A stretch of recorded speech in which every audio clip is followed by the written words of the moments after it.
Good afternoon, everyone. It is Monday, March the 16th, 2020. It is currently 3:47 p.m. Central Time. I'm coming to you live from Victory Baptist Church. This is a special live edition of the Theology Central podcast. We have some very important information to pass along. I want you to really stop what you're doing, pay attention, think about this. I'm giving you that timestamp so you know exactly how current this information is to when you listen, right? If you listen to this, if you're listening to me live right now, then obviously this is current. If you listen to me tomorrow, then obviously what I'm saying is going to be outdated to some degree. We obviously all know, everyone knows right now that we are in the middle of a global pandemic, COVID-19, the coronavirus that is spread around the globe and that people are dying from. We have some new guidelines being handed down by the federal government here in the United States of America. You need to be aware of these guidelines. You need to start thinking about them. Churches are going to have to think about them. Families are going to have to think about them. This is going to have an impact, and we need to think about this and talk about this. And what I'm going to do for you is two things. Number one, I'm going to play from you a news clip that is new.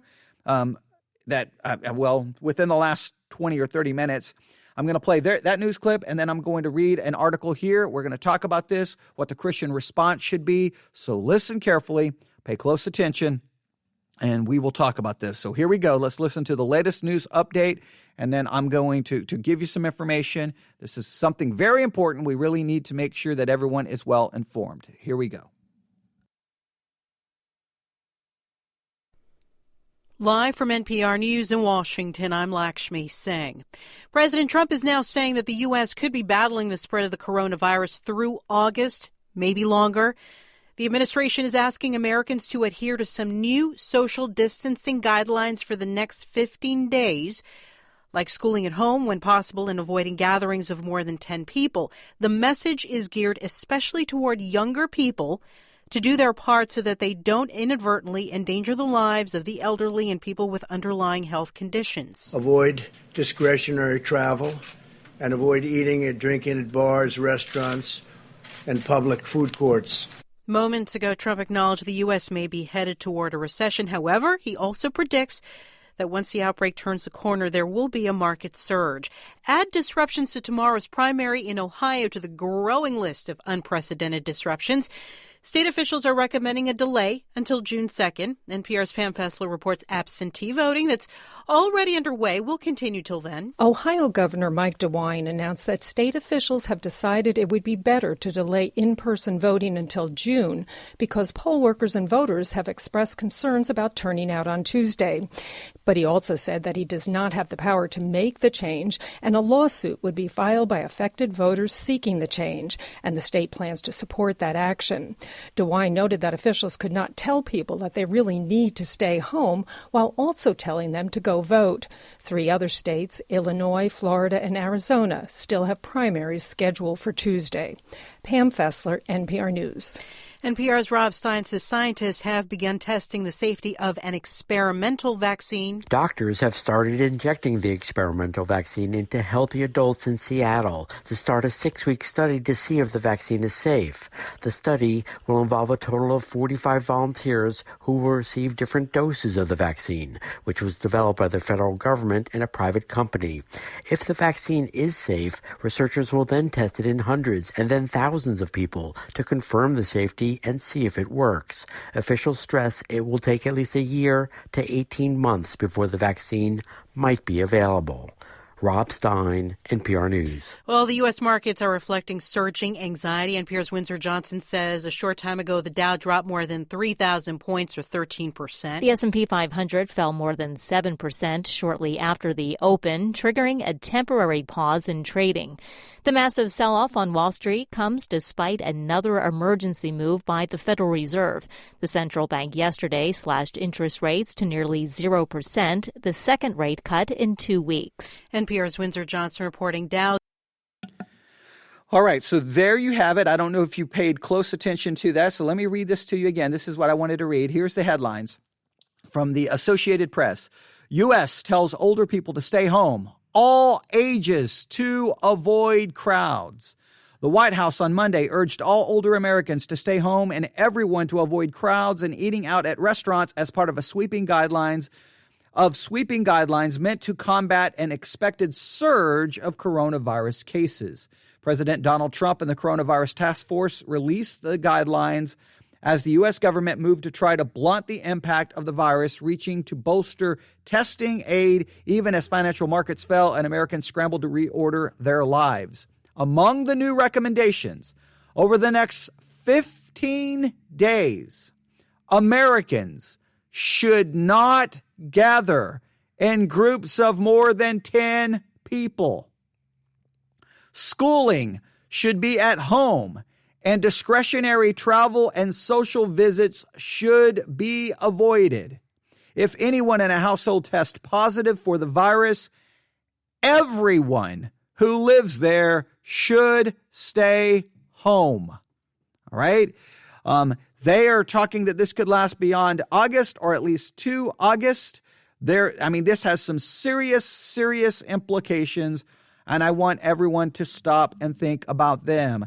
As churches, if you're going to ban, if you're going to call for no gatherings of 10 people and larger, well, your churches are going to have to shut down.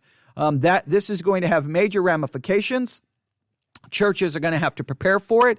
Again, financial considerations. Listen, if you are a member of a church, please, and your church shuts down, listen, please find a way to get your financial support to the church, to the bank, so that the church can pay its bills, keep the lights on, and do everything that is necessary. However, many people in the church are going to be concerned with their own money because they may not be able to work, and if they can't work, guess what? They're not going to get paid, and if they don't get paid, that could lead to them not being able to give. So churches may need to start thinking carefully about financial situations and thinking about what they're going to do and how they're going to work it. So churches are going to have to start thinking about that immediately. What now? And here's the question. These are guidelines. Are you going to follow them? Is your church going to follow them? I've got to decide what I'm going to do, right? As far as I know, there's no coronavirus case currently in our area, as far as I know. But are these guidelines? What are the individual states? Are the individual states or individual city governments going to step in and say, no, that's it. No gathering of 10 and larger. If so, then we won't be able to have church, and then we'll go to full live streaming. In an empty room, I'll come up here and preach and teach here in an empty building. But I already do live streaming in this empty building on a regular basis, so it won't be any different. So I'm going to do everything I can to ensure that my people are hear the word of God preached, hear the word of God taught.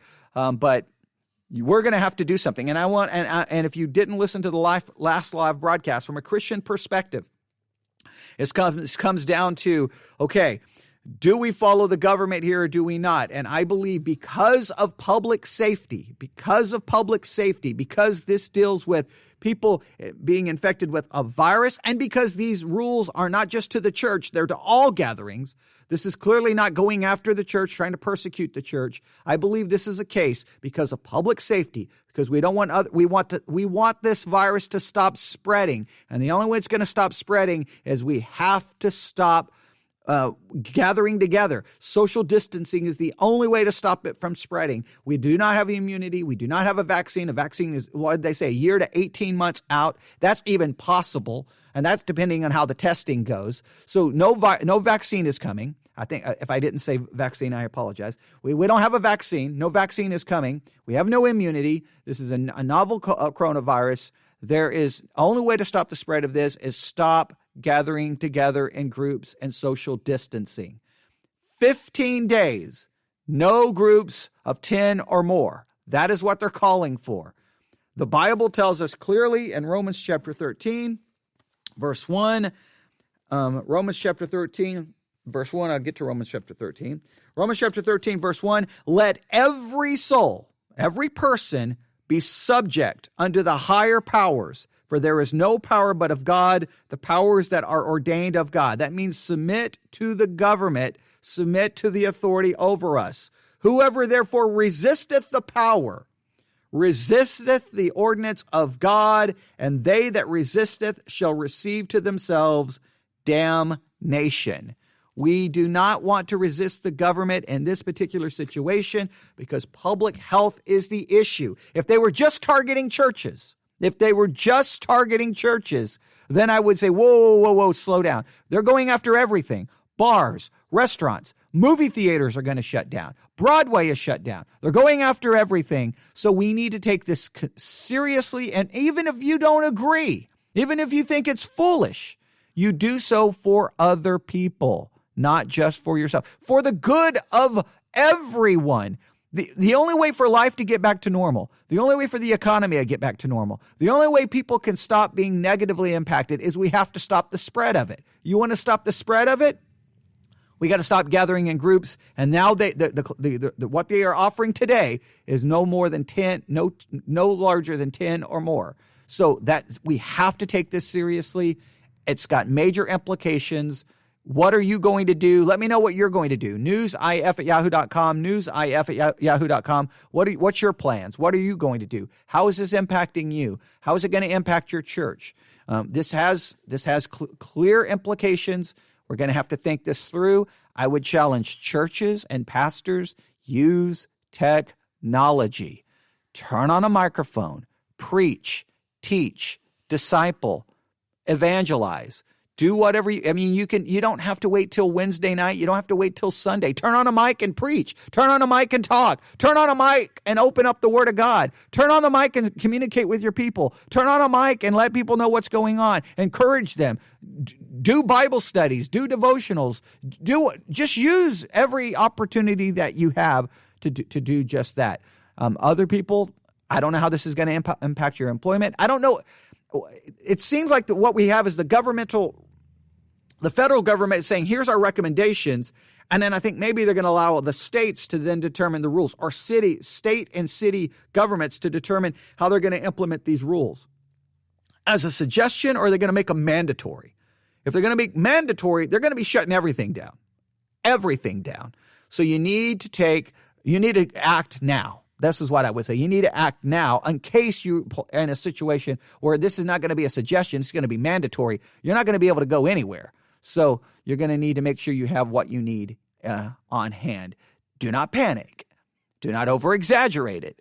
But these are remember, it was originally crowds of 300. Then it was like 200 to 250. Then it was like 50. Now it's down to 10.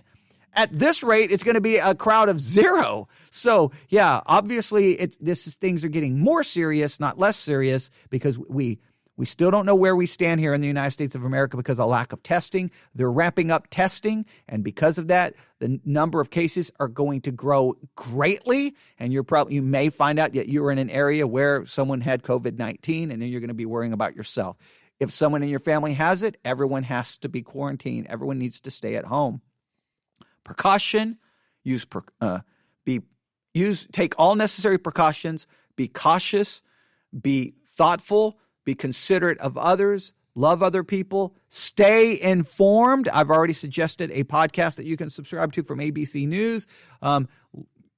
Get information, share accurate information, and please expose and confront fraudulent and misleading information, and please do not have a foolish attitude in regards to this. This is a serious situation, and we'll continue to look at it. All right, I'm going to stop right there. You can email me at newsif@yahoo.com, newsif@yahoo.com. The basic takeaway from this, new guidelines from the federal government. They're calling for no gatherings of 10 or larger. They want you to stay home. They want you to cut out basically all discretionary travel. If you don't have to travel, don't travel. If you don't have to go anywhere, don't go anywhere. Don't go to restaurants. Don't go eating out. I don't know how places of employment are going to handle this, because most places of employment, there's going to be more than 10 people. So what are we getting ready to see, a complete shutdown? I don't want to say that. But I'm at least thinking as of right now, we will have to see. Again, these are guidelines. We're going to have to watch how state and city governments handle that. All right. And you can hear someone next to me. That is Landon.